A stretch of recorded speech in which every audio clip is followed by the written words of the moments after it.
제 7절에서부터 12절까지 제가 봉독에 올리겠습니다. 마태복음 7장입니다. 10페이지에 있습니다. 구하라 그리하면 너에게 주실 것이요 찾으라 그리하면 찾아낼 것이요 문을 두드리라 그리하면 너에게 열릴 것이니 구하는 이마다 받을 것이요 찾는 이는 찾아낼 것이요 두드리는 이에게는 열릴 것이니라. 너희 중에 누가 아들이 떡을 달라 하는데 돌을 주며 생선을 달라 하는데 뱀을 줄 사람이 있겠느냐? 너희가 악한 자라도 좋은 것으로 자식에게 줄 알거든 하물며 하늘에 계신 너희 아버지께서 구하는 자에게 좋은 것으로 주시지 않겠느냐? 그러므로 무엇이든지 남에게 대접을 받고자 하는 대로 너희도 남을 대접하라. 이것이 율법이요 선지자니라. 아멘. 먼저 대접하라. 이런 제목으로 오늘 말씀을 선포하겠습니다. 한국 연예인들 중에서 꾸준히 인기를 누리는 MC를 들려면은 유재석 씨를 들 수가 있겠습니다. 1991년에 데뷔해서 30년 동안 끊임없는 인기를 누리고 상승세를 보였고 최근 10년 동안 거의 독보적인 가장 사랑받는 연예인 1위를 지켜가고 있습니다. 그 이유를 연예 기자들은 이렇게 말했습니다. 다른 사람을 대접하고 자기를 버리는 서번트 리더십을 가지고 있다라고 했습니다. 무대에 선 출연자들은 자신의 이미지를 부각시키기 위해서 자기 역할에 몰두한다고 합니다. 그런데 유재석은 자신을 드러내기보다는 다른 사람들의 캐릭터를 잘 만들고 살려주며 프로그램 전체 진행에 초점을 맞추고 생각하고 말하고 행동한다고 합니다. 즉 먼저 자신을 버리고 다른 이들이 잘 되기를 바라고 상대방을 높이려는 이 유재석의 마음이 모든 이들에게 전해지고 감동을 주어서 유재석이 원하는 대로 협력해서 좋은 프로그램이 만들어진다는 것입니다. 그래서 요즘 직장 젊은이들 가운데 유재석을 배우자, 유재석의 서번트 리더십을 연구하자 이런 운동이 일어나고 있다는 것입니다. 그렇습니다. 남을 대접하면은 반드시 내가 대접을 받는 것이 하나님이 우주에 세우신 이 법칙입니다. 주님께서 오늘 우리에게 말씀하셨습니다. 너희가 대접을 받고자 하는 대로 먼저 남을 대접하라. 이것이 율법이요 선지자니라고 말씀하셨습니다. 율법이요 선지자라고 하는 것은 구약 전체를 말하는 것입니다. 그래서 하나님의 마음은 우리가 먼저 하나님을 대접하고 이웃을 대접하라는 거예요.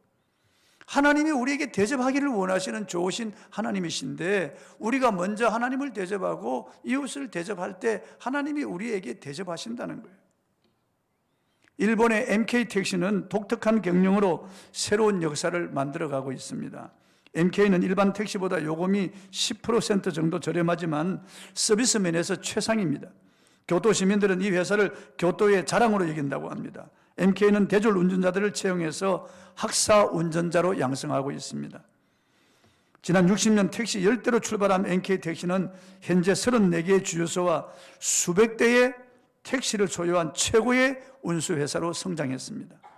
이 회사의 주인은 한국 교민입니다. 사장인 유봉식, 유태식 형제는 독실한 기독교인으로서 성경에서 경영의 비결을 배웠다고 말합니다. 그 핵심은 대접을 받으려면 먼저 남을 대접하라. 이 말씀이 이 회사 경영의 모토입니다. 이들 형제는 운전자를 가족처럼 섬겼으며 서로 간의 화목을 강조했습니다. 그 결과 운전자들은 회사를 사랑하고 자랑스럽게 여겼고 손님에게 최고의 서비스를 하게 되었고 최고의 수익을 올릴 수 있었다고 했습니다. 남을 대접하면 반드시 대접받는 것, 이것이 황금률입니다. 이것이 우리 주님이 우리에게 주신 이게 복받는 비결이에요. 제가 결혼식 주례를 할 때 자주 사용하는 성구가 누가복음 6장 38절입니다. 한번 읽어보겠습니다. 누가복음 주라 그리하면 너에게 줄 것이니 곧 후이되어 누르고 흔들어 넘치도록 하여 너희에게 안겨주리라. 너희가 헤아리는 그 헤아림으로 너희도 헤아림을 도로 받을 것이니라. 이 말씀이 바로 행복 법칙이에요. 주면은 하나님이 내게 주시는데 후이되어 누르고 흔들어 넘치도록 하여 안겨주신다는 거예요. 사랑을 주면 사랑을 받고 섬겨주면 섬김을 받고 인정해 주면 인정을 받게 되고 물질을 주면 물질을 받게 된다는 것이에요. 무엇이든지 주면은, 내가 주면은 후히 되어 누르고 흔들어 넘치도록 채워서 내게 안겨주신다는 거죠. 사람들은 이 받기를 좋아합니다. 그래서 사람들의 헤아리는 것은요, 내가 움켜쥐면 이건 내 것이 되고 내가 주면은 이것은 내 것이 안 된다는 거예요. 그러나 하나님의 법칙은 달라요. 이상하다, 동전 한 입 움켜잡으면 없어지고 쓰고 빌려주면 땅 위에 가득해진다는 거예요. 이것이 주님의 법칙이에요. 아무도 이 법칙에서 벗어날 수가 없습니다. 그런데 사람들은 욕심을 가지고 움켜잡으려고 하는 것입니다. 내어놓으려고 하지 않고 손을 움켜쥐는 거예요. 손을 펴면 되는데 필 줄을 모르는 거예요.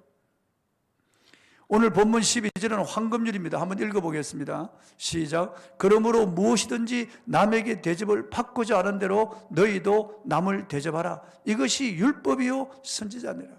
사람들은 대접을 받기를 원하죠. 여기 대접이라는 것은 좋은 것을 말하는 거예요. 내가 기쁘고 즐거운 것을 말하는 거예요. 이 대접은 복이라고 해도 괜찮아요. 내가 남에게 대접을 받고자 하는 대로 너희도 남을 대접하라. 이거 율법이요 선지자, 구약 전체라는 거죠. 성경이 말씀하고 있는 복받는 비결, 대접받는 비결이 먼저 남을 대접하라는 거죠.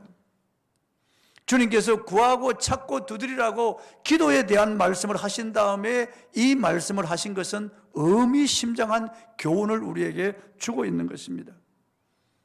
즉 우리들이 하나님을 대접하고 하나님을 하나님으로 대접하고 하나님을 좋으신 하나님으로 믿고 그렇게 하나님을 기도로 대접할 때 하나님께서 기도 응답을 해주신다는 거죠. 반드시 우리가 실천해야 할 말씀이 바로 이 말씀입니다. 누가복음 6장 38절은 행복 법칙이라고 한다면은 오늘 본문의 이 12절 말씀은 대접받는 법칙이라고 그렇게 부를 수 있습니다. 먼저 하나님께서 나를 대접했다는 것을 알고 나도 하나님을 대접하라는 거죠. 하나님께서는 나 같은 죄인을 사랑하셔서 나를 죄에서 구원하기 위하여 그의 아들을 이 세상에 보내셨습니다. 그리고 십자가에 제물로 내어주셨습니다. 예수님의 옆구리에서 쏟아진 그 피로 말미암아 우리가 새 생명을 얻었죠. 주님이 흘리신 그 십자가에 흘린 그 보혈로 우리의 죄를 용서해 주셨고 우리의 죄를 다 없애 주셨으며 우리가 죄에서 구원받았습니다. 그리고 하나님의 자녀가 되었고 영생과 천국과 부활을 얻은 것이에요. 하나님이 먼저 우리를 대접하신 거예요. 우리가 하나님을 대접하지 않았어요. 우리는 하나님을 인정하지 않고 자영자재하고 하나님을 인정하지 않고 우리는 우상을 숭배하면서 내 자신이 주인이 되어서 세상을 살아왔어요. 그러나 하나님은 이러한 죄인을 사랑하셔서 하나님이 먼저 그의 아들을 십자가에 심어서 우리를 대접하셨어요. 이 모든 좋은 것들을 우리에게 다 내어주셨어요. 그리고 예수님은 십자가에서 자기의 살과 피와 생명을 다 버려 내어주셨어요. 그 결과 하나님은 수많은 자녀를 얻으셨고 오늘도 수십억의 자녀들이 하나님을 아바 아버지라고 부르는 거예요. 그리고 수많은 주의 백성들이 예수님을 왕으로 주인으로 대접하는 거예요. 하나님이 먼저 우리를 대접하여 우리로부터 대접을 받는 거예요. 하나님도 이 법칙에서 벗어나지 않는 거예요. 그래서 우리 하나님을 좋으신 나의 아버지로 우리가 믿어야 됩니다. 그것이 하나님을 하나님으로 대접하는 거예요. 주님께서 우리에게 얼마나 좋은 것을 주시는 좋으신 아버지인지 예수님께서는 구하라 그러면 주실 것이요 찾아라 그러면 찾을 것이요 두드라 그러면 열릴 것이니 구하는 이마다 얻을 것이요 찾는 이가 찾아낼 것이요 두드리는 자에게 문이 열릴 것이니라. 너희 중에 누가 아비 된 자 자식이 떡을 달라면 돌을 주며 생선을 달라면 뱀을 줄 자가 있겠느냐? 너희가 악한 자라도 좋은 것으로 자식에게 줄 줄 알거든. 하물며 하늘에 계신 너희 아버지께서 구하는 자에게 좋은 것으로 주시지 않겠느냐고 그랬어요. 좋으신 아버지라고 말씀하셨어요. 그래서 우리 하나님을 좋으신 아버지로 믿는 것이 그 하나님을 하나님으로 대접하는 것이에요. 오늘 많은 사람들이 하나님에 대하여 두려움을 가지고 있고요. 하나님을 무자비한 하나님으로 인색한 하나님으로 그렇게 생각하는 것이에요. 오늘 예수 믿는다고 하는 사람들도 하나님에 대한 이미지가 두려운 하나님에 대한 이미지를 가지고, 좋으신 하나님에 대한 이미지를 가져야 되는데, 사랑의 하나님, 좋으신 하나님으로 믿고 인정하고, 그래서 좋으신 하나님에 대한 그런 이미지를 가지는 것이 하나님을 대접하는 것이에요. 오늘 얼마나 많은 사람들이 하나님에 대한 잘못된 이미지를 가지고 있고 하나님에 대한 오해를 가지고 있는지 알 수 없어요. 그래서 하나님께 기도할 때도 열린 마음으로 기도하지 못하는 거예요. 어린 아들이 아빠를 향하여 아빠하고 서슴지 않고 아빠에게 구하는 것처럼 그렇게 구하지를 못하는 거예요. 다 의심하거나 아니면 오해하거나 아니면 잘못된 이미지를 가지고 하나님 앞에 나아가기 때문에 기도에 대한 확신이 없기 때문에 우리의 기도가 하늘에 상달되고 내 기도를 하나님 반드시 응답해 주신다는 좋으신 하나님에 대한 이미지가 없는 것이에요. 그래서 우리가 하나님을 대접하는 것 첫 번째가 좋으신 하나님으로 인정하는 것이에요. 예수님께서는 그 아들도 아끼지 아니하고 우리에게 내어주신 좋으신 아버지라고 말씀하시는 거예요. 우리의 모든 죄를 값없이 용서하시고 우리에게 영생천국을 주시는 좋으신 아버지라고 말씀하시는 거예요. 아브라함은 하나님을 좋으신 아버지라고 믿었습니다. 하나님께서 백세에 얻은 아들 독자 이삭을 모리아 산에 가서 번제로 바치라고 명하셨습니다. 이건 이해할 수 없는 그런 말씀이에요.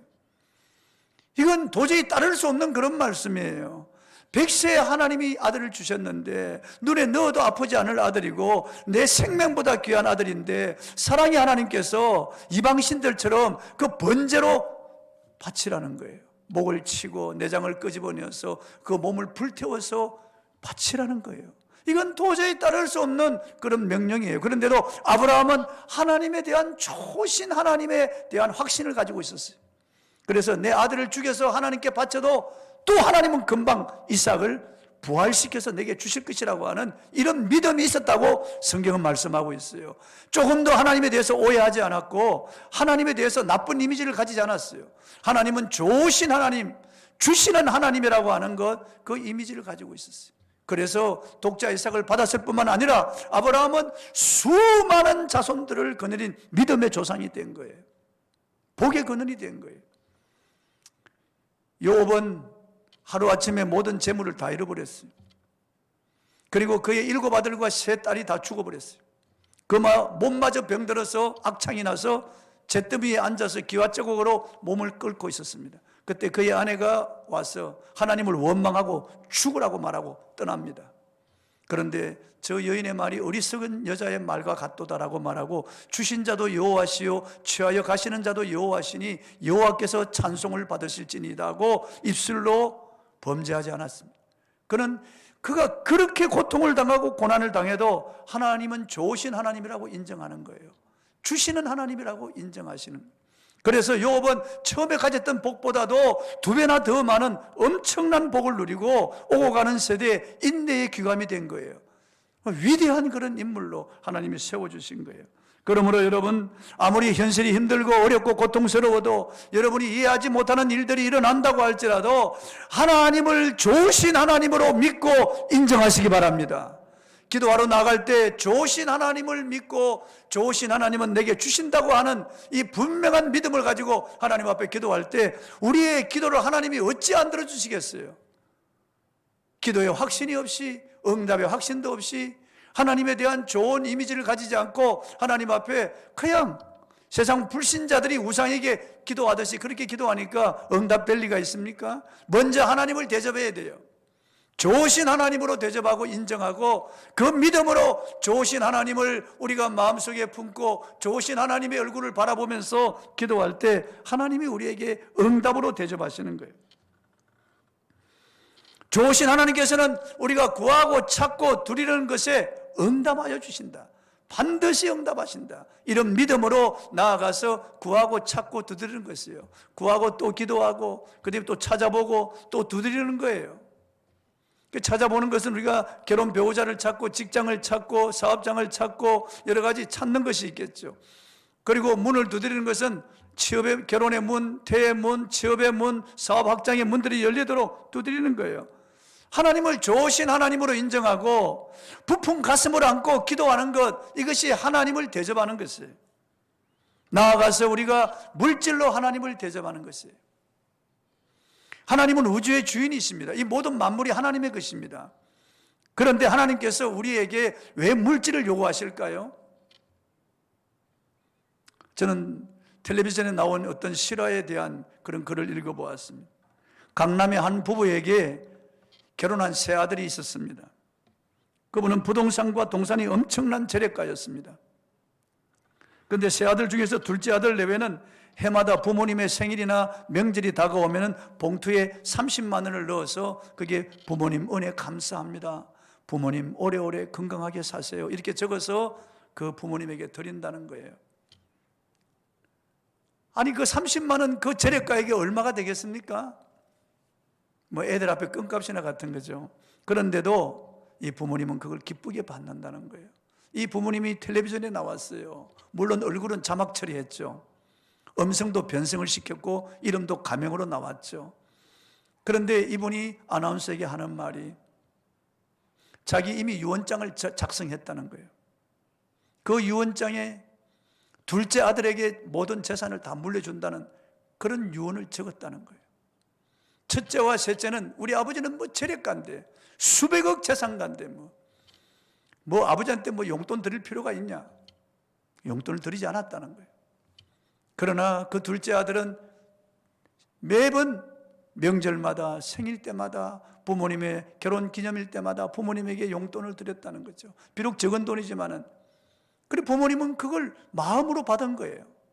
그 둘째 아들의 그 마음, 부모를 생각하고 사랑하는 그 마음, 그 진심을 받은 거예요. 그 감동을 시킨 거예요. 하나님은 우주 만물의 주인이잖아요. 모든 건강원이 하나님의 것이잖아요. 우리 인간들이 경제적 수단으로 화폐를 찍어서 주고받지만 하나님 보시기에는 휴지와 다름없잖아요. 하나님이 그딴 것이 뭐가 필요하겠어요? 수천 년 동안 인간들이 건강원을 주고받고 하다가 다 두고 가는 거죠. 한 푼 가져가지 못하고 다 가는 거죠. 여전히 하나님의 것은 이 지구에 쌓여 있는 거예요. 아무도 건드릴 수 없고 아무도 가져가지 못하는 거예요. 이 모든 것이 하나님의 것이에요. 이 우주에는 지구보다 800배 큰 별이 있는데 전부 다이아몬드로 되어 있다고 하는 그 뉴스를 제가 보았어요. 이렇게 엄청난 부자이신데 왜 하나님께서 그가 만든 피조물인 하잘것없는 우리 인간들에게 11조와 헌물을 요구하셨을까요? 하나님께서 우리 마음을 받으시기를 원하시는 거예요. 예수님께서는 내 재물이 있는 곳에 내 마음도 있다고 말씀하셨고 너희가 하나님과 재물을 겸하여 섬길 수 없느니라고 말씀하셨어요. 우리 인간은 물질이 없으면 살 수 없잖아요. 이 물질이 있어야만 먹고 마시고 입고 쓰고 이 추운 겨울에 주택에서 따뜻하게 지낼 수 있는 거죠. 우리의 자녀들 공부시키고 교육시키는 것 이 물질로 하는 거죠. 그리고 우리 노후에도 물질이 있어야 우리가 살아갈 수 있는 거죠. 물질이 없으면 우리는 살아갈 수 없는 거 아니겠어요? 그래서 사람들은 돈을 생명같이 귀하게 여기는 거예요. 그걸 하나님이 잘 아시는 거예요. 그래서 하나님께서는 우리의 마음과 사랑과 정성 대접받으시기를 원하셔서 11조와 헌물을 요구하신 거예요. 하나님은 우리를 목석같이 다루지 않습니다. 하나님은 우리를 인격으로 대접하시기 때문에 하나님께서 우리에게 똑같은 위치에 내려오셔서 11조와 헌물을 요구하시는 거예요. 그런데 우리 인간들은 욕심을 가지고 11조를 움켜쥐고 내 것이라고 생각하는 거죠. 하나님을 하나님으로 대접하지 않는 거죠. 11조는 하나님은 나의 하나님이십니다 하는 신앙 고백이고 이건 예배예요. 말라기 3장에 보면은 하나님께서 이 11조를 예배라고 말씀하셨어요. 너희가 나의 것을 도둑질함으로 온 이스라엘이 저주를 받았느니라. 그러니까 우리가 어떻게 하나님의 것을 도둑질하였나이까 라고 할 때 하나님께서는 그 11조와 헌물이라고 말씀하고 있는 거예요. 그러므로 너희의 온전한 11조를 내 창고에 들어 내 집에 양식이 있게 하여 그것으로 나를 시험하여 내가 하늘 문을 열고 너희에게 복을 쌓을 것이 없도록 붙지 아니하나 보라. 하나님이 시험해 보라고까지 하시는 거예요. 그리고 11조는 종자 씨앗이에요. 농부가 아무리 배가 고파도 긴긴 겨울 동안 종자 씨앗은 먹어치우지 않습니다. 왜냐하면 종자 씨앗을 봄에 밭 갈아서 심어야만 1년 동안 가족들이 먹을 수 있기 때문에 그런 거예요. 아무리 어리석은 농부라도 종자 씨앗은 먹어치우지 않는 거예요. 11조는 종자 씨앗이에요. 하나님께서 우리에게 그것을 요구하신 것은 그것을 하나님 밭에 심어서 거두어 가라는 거예요. 마음껏 거두어 가라는 거죠. 그런데 사람들은 11조를 율법이라고 말합니다. 11조는 율법이 아니에요. 그것은 하나님의 은혜예요. 하나님의 주권이에요. 그리고 우리 믿음의 조상 아브라함이 율법이 있기 400년 전에 벌써 멜기세덱에게 11조를 바쳐서 하나님을 나의 하나님으로 고백했잖아요. 그의 손자 야곱도 베델에서 하나님을 만나고 11조에 대한 서원을 합니다. 반드시 10분의 1을 하나님께 드리겠다고요. 그 10분의 1은 하나님에 대한 신앙 고백이에요. 10분의 1은 종자 씨앗이에요. 물론 모든 것이 하나님이 주신 것이에요. 우리 나 것이 없어요. 어머니 모태에서 나올 때 붉은 몸 하나 가지고 이 땅에 나왔습니다. 그러나 지금 내게 걸쳐있는 옷이라든지 내 가정이라든지 자녀라든지 직장이라든지 내 모든 것이 하나님의 은혜예요. 하나님의 은혜 주시지 않으면 핏줄 하나 터지면 우리는 흙이 되는 거예요. 하나님의 은혜로 내가 존재하고 내 모든 것이 하나님이 주신 것이에요. 10분의 10 전체가 하나님의 것이라고 하는 것을 인정하고 하나님을 대접하는 것이 10분의 1이에요. 11조예요. 많은 그리스도인들 가운데 어리석은 사람들이 10분의 1을 움켜쥐고 자기 것이라고 고집하는 거예요. 그래서 성경이 뭐라고 말씀하시느냐, 내 것이라고 고집하고 딱 움켜쥐면은 소리치며 날아가 버린다는 거죠. 소리치며 날아간다고 하는 것은 큰 사고나 질병이나 그리고 기타 여러 재해로 날아가 버린다는, 그건 내 것이 되지 않는다는 거예요. 성경은 10분의 1은 하나님께 드려서 내가 복을 받든지 아니면 마귀가 가져가든지 둘 중에 하나라는 거예요. 반드시 날아가 버리고 만다는 거예요. 황충이 갉아먹는다는 거죠. 기한전에 소산이 떨어진다는 거죠. 토지 소산이 더럽게 된다는 것입니다. 그리고 마귀란 놈이 가져가 버리고 만다는 거죠. 그냥 가져가는 것이 아니고 소리치며 깨뜨리고 가져간다는 거죠. 그러므로 하나님 앞에 온전한 11조를 드리는 것이 하나님을 하나님으로 대접하는 것이에요. 우리가 하나님을 대접할 때 하나님이 가만히 계시겠어요? 하나님이 넘치는 것으로, 좋은 것으로 갚아주시는 거죠. 그리고 이웃을 대접해야 됩니다. 맥스 루케이드와 함께하는 행복연습이라고 하는 책이 나왔습니다. 2015년 미국 펜실베니아 주립대학 연구진은 대학생을 대상으로 행복에 관한 실험을 했습니다. 실험 대상자를 두 그룹으로 나눠서 한 그룹은 한 달간 하루에 5회 이상 포옹을 하게 했고, 다른 한 그룹은 같은 기간 매일 독서 시간을 기록하도록 했습니다. 그 결과 두 그룹 중에서 행복도가 실험 전보다 높아진 참가자는 매일 포옹을 하는 그룹이 있었습니다. 남을 안아주는 것은 물론 남을 즐겁게 하고 행복하게 할 수 있지만 내가 행복한다는 실험 결과가 나왔어요. 남을 안아줄 때요. 똑같은 동일한 법칙입니다.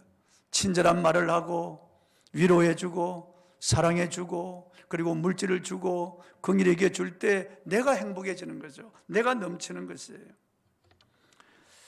텍사스주 오크힐스 교회에서 목회 중인 맥스 루케이드 목사님은 이 책을 단 한 문장으로 요약하면 이렇다고 했습니다. 기쁘고 행복하게 살고 싶다면 누군가를 위해 좋은 일을 해라. 먼저 남을 대접하라. 먼저 남을 대접하는 거죠. 저는 이런 행복 원리가 성경에 기록되어 있는데, 성경에 서로라고 하는 말씀이 50번 기록되어 있다는 거예요. 신약에. 서로 대접하라. 서로 사랑하라. 그리고 서로 친절하게 하라. 서로 섬겨주라. 이런 말씀. 행복해지길 원하면 먼저 대접하라는 거죠. 먼저 주라는 거죠. 40일간 100명에게 기쁨을 주는 행복 프로젝트에 도전해 보았는데, 제자도 직접 도전해 보았어요. 달라진다는 거죠. 내가 대접할 때 내가 행복해진다는 거죠. 내가 넘치는 하나님의 은혜를 받을 수 있다라고 하는 거죠. 친절을 베풀면 반드시 내게 보상이 되어 돌아온다는 것을 이게 실험을 통해서 증명하고 있는 거예요. 2020년 11월 18일, 그러니까 한 두 달 전이죠. 미국의 CNN 방송이 보도한 내용입니다. 미국의 배우 클루니는 최근 자신과 가장 친한 친구 14명에게 현금으로 1,400만 달러를 나눠준 사실을 공개했습니다. 클루니는 지난 2013년 개봉한 영화 그래비티에 출연했습니다. 알폰소 쿠아론 감독을 맡은 이 그래비티는 우주를 탐사하던 주인공이 폭파된 인공위성 잔해에 부딪히며 떠돌다가 우주에서 지구로 귀환하는 줄거리를 담고 있습니다. 당시 클루니를 포함해서 샌드라 블록, 에드 해리스 등 유명 배우들이 대거 출연했습니다. 영화 그래비티는 전 세계 7억 달러 이상의 흥행 수익을 거뒀고 제86회 아카데미 시상식에서 7개 부문 수상을 했습니다. 클루니도 여기서 상당한 수익금을 받았습니다.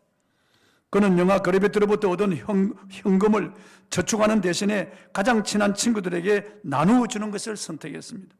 클루니는 곧바로 미국 로스앤젤레스 시내에 있는 한 창고에 낡은 벤을 몰고 가서 현금 1,400만 달러를 가득 채운 뒤 친구들을 집으로 초대했습니다. 그리고 한 사람에게 100만 달러씩 나누어주자 열린 입을 다물질 못했습니다. 100만 달러면 11억 이상이죠. 클루니는 친구들에게 100만 달러를 선물한 이유에 대해서 이렇게 말했습니다. 내가 무일푼이던 시절 그들의 소파에서 잠을 잤고 그들에게 빌린 돈으로 끼니를 해결해야 했다. 친구들은 내가 도움이 필요할 때 항상 도와줬고 나를 오랫동안 응원해 줬다. 나는 친구들이 없이는 그 어떤 것도 가질 수 없었을 것이라 이렇게 말했습니다. 친구들은 클루니에게 친절을 베풀고 그를 대접한 충분한 대접을 받았습니다. 클루니가 그의 친구들에게 이렇게 좋은 것으로 대접할 수 있다면 좋으신 우리 아버지께서 우리가 아버지를 대접하고 이웃을 대접할 때 얼마나 더 좋은 것으로 우리에게 채워주시겠습니까? 여러분, 좋으신 하나님을 믿고 인정하시고 좋으신 하나님께 기도하고 좋으신 하나님을 물질로 대접하고 그리고 이웃을 대접하시길 바랍니다. 잠언 19장 17절에 이렇게 말씀하고 있습니다. 시작. 가난한 자를 불쌍히 이기는 것은 여호와께 구워드리는 것이니 그의 선행을 그에게 갚아주리라. 여러분, 가난한 자에게 내가 손을 펴서 구제할 때 하나님께 구워드리는 것이라는 거죠. 아니, 우리 하나님께 구워드리는데 하나님께서 우리에게 구워가시고 하나님이 그냥 부도내시겠어요? 하나님이 얼마나 좋은 것으로 갚아주시겠어요? 가난한 자를 불쌍히 이기고 선행을 베풀고 구제하는 것, 이것은 구워주는 것, 여호와께 구워드리는 것이라고 말씀하고 있는 것이에요. 그러니까 내가 힘들고 어렵더라도 가난한 자들을 그냥 지나치지 말아야 되고, 우리 선교사님들이 어려움을 당할 때 내가 손을 펴서 그들 헌금할 때 주님께서 하나님께 구워드리는 것이 되는 거예요. 이 모든 것이 하나님께 구워드리는 것이 된다. 중국 내지 선교사요, 선교의 아버지로 불리는 허드슨 테일러 선교사가 어느 날 가난한 집을 방문하게 되었습니다. 그가 찾아간 집에는 갓난 아이를 안은 어머니가 몸져 누워 있었는데 그 상태가 참 힘들어 보였습니다. 그때 그에게는 2실링 6펜스밖에 없었습니다. 그는 속으로 내가 가진 돈이 3실링 6펜스라면 이 가난한 여인에게 1실링을 기쁘게 줄 수 있을 텐데 라고 생각했습니다. 그리고 아기 엄마에게 낙심하지 마십시오. 하늘에 계시는 아버지는 자비로우신 우리 아버지십니다 라고 말하고 그 집을 나왔습니다. 그리고 길을 가는데 그의 양심에서 이 위선자, 이 사람에게는 사랑 많으신 하나님 운운하면서 너 주머니에 돈을 움켜쥐고 있다니 양심의 가책으로 견딜 수 없었어요. 그래서 이 계속되는 양심의 소리를 듣고 그는 가던 발걸음을 돌려서 그 집으로 다시 찾아가서 가지고 있는 2실링 6펜스를 다 주었어요. 비록 가진 것이 한 푼도 없게 된 그였지만은 단칸방으로 걸어오는 그의 발걸음은 그의 빈 지갑처럼 가벼웠어요. 그리고 그는 집에 와서 이렇게 기도했습니다. 사랑하는 하나님, 하나님께서는 가난한 자에게 주는 자는 여호와께 꾸이는 것이라고 말씀하셨습니다. 이번에 빌려드린 것이 오래가지 않게 하여 주옵소서. 그렇지 않으면 저는 내일 점심부터 굶어야 합니다. 그런데 그 다음 날 아침에 신실하신 하나님의 응답이 있었습니다. 그에게 10실링짜리 금화가 무명으로 도착한 거예요. 참으로 우리 하나님은 신실하신 하나님이에요. 우리가 손을 펴서 이웃을 대접할 때 하나님께 구워주는 것이 되고 그 하나님께서 때를 맞춰서 대접하는 거예요. 여러분, 이스라엘에 가면 사해 호수, 갈릴리 호수가 있습니다. 두 호수는 다 같이 헐몬산에서 발원한 요단 강물을 받아서 이루어진 호수예요. 그런데 갈릴리 호수는 그 맑기가 맹경 같고 그게 어족이 풍족합니다. 제가 갈릴리 호수 가서 보았는데 그물 치는 곳마다 얼마나 고기가 많이 그 애우는지 알 수 없어요. 그러나 사해 호수는 소금 바다가 되고 생물이 살 수 없는 죽은 바다가 되었습니다. 왜 그럴까요? 갈릴리 호수는 받아서 내어주는 통로가 있는데 사해 호수는 받기만 하고 내어주는 통로가 없기 때문에 물이 증발하면서 소금이 많은 소금 호수가 되어버리고 말았습니다. 우리 인생도 마찬가지예요. 우리가 하나님을 대접하고 이웃을 대접할 때 하나님이 내게 좋은 것으로 채워 넘치도록 행복감과 함께 물질로 풍족하게 하시지만은 내가 움켜쥐면은 나도 불행하고 그리고 내 것도 다 날 가지고 쉬워진다고 하는 사실을 우리가 알아야 됩니다. 물질만을 의미하는 거 아니에요. 하나님을 하나님으로, 좋으신 하나님으로 인정하고 하나님을 믿음으로 대접하는 거예요. 하나님을 좋으신 하나님, 내게 응답하시는 하나님으로 믿고 기도하는 것이 하나님을 대접하는 것이에요. 그리고 하나님 앞에 온전한 11조를 드려서 하나님을 나의 하나님으로 대접하는 것이에요. 내가 하나님의 은혜로 구원받았고 하나님은 나의 좋으신 아버지십니다. 이 고백이 11조예요. 그리고 하나님은 내게 좋은 것을 주실 줄로 믿습니다라고 하는 고백이 11조와 헌물이에요. 그리고 우리가 이웃에게 지갑을 풀어서 나누어 줄 때 하나님은 내게 더 좋은 것으로 채워주신다고 약속한 것입니다. 우리 한국교회가 어렵고 힘들 때에도 선교사를 파송하고 선교비를 지원하고 계속 도왔기 때문에 한국교회가 이렇게 부족함이 없도록 하나님 채워주시는 거예요. 여실히 증명되는 거예요. 모든 세계교회가 2000년 역사 속에 주님의 이 말씀으로 먼저 대접할 때 충만하게 채워주시는 이런 은혜를 체험한 것이에요. 모든 개인이나 가정이나 공동체나 교회나 할 것 없이 주님께서 황금률을 주신 것, 우리에게 충만하게 채워주시기 위함이라고 하는 것을 깨닫고 대접할 때 예외 없이 다 체험하는 것이, 이런 은혜가 여러분에게 충만하게 임하시기를 주의 이름으로 축복합니다. 찬송하겠습니다. 낮은 해철은